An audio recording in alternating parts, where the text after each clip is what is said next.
ಹೀಗೆ ಇನ್ನೂ ಎಷ್ಟೊತ್ತು ಅಂತ ಅಮ್ಮನವ್ರ ನೆನಪಲ್ಲಿ ಕೊರಗ್ತಾ ಕಣ್ಣೀರಾಗ್ತಾ ಇರ್ತೀರಾ? ಎಲ್ರೂ ಬಂದು ಊಟ ಮಾಡಿ. ನನಗೆ ಹಸುವಿಲ್ಲ ಕಣ. ನನಗೂ ಬೇಡ ಗೋಪಾಲ. ಅಲ್ಲ, ನೀವೇ ಊಟ ಬಿಟ್ಟು ನೊಂದ್ಕೊಂಡು ಕೂತ್ಕೊಂಡ್ರೆ ಹೇಗೆ? ನೀವು ಮನೆ ಹಿರಿಯರು, ನೀವೆಲ್ರಿಗೂ ಸಮಾಧಾನ ಮಾಡಿ ಧೈರ್ಯ ತುಂಬಿ ಮುಂದಿನ ಕೆಲಸ ನೋಡ್ಬೇಕಲ್ವಣ.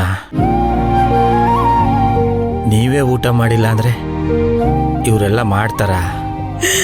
ಗೋಪಾಲ, ನನಗೇನು ಬೇಡ ಅನಿಸ್ತಿದೆ ಅಪ್ಪ. ಪದ್ಮಿನಿ ಈ ಸಮಯದಲ್ಲಿ ಉಪವಾಸ ಇರಬಾರ್ದಪ್ಪ. ಅವಳಿಗೆ ಸಮಾಧಾನ ಮಾಡಿ ಊಟ ಕೊಡು. ನಾಗೇಂದ್ರಣ್ಣ, ನೀನಾದ್ರೂ ಬಾರಣ.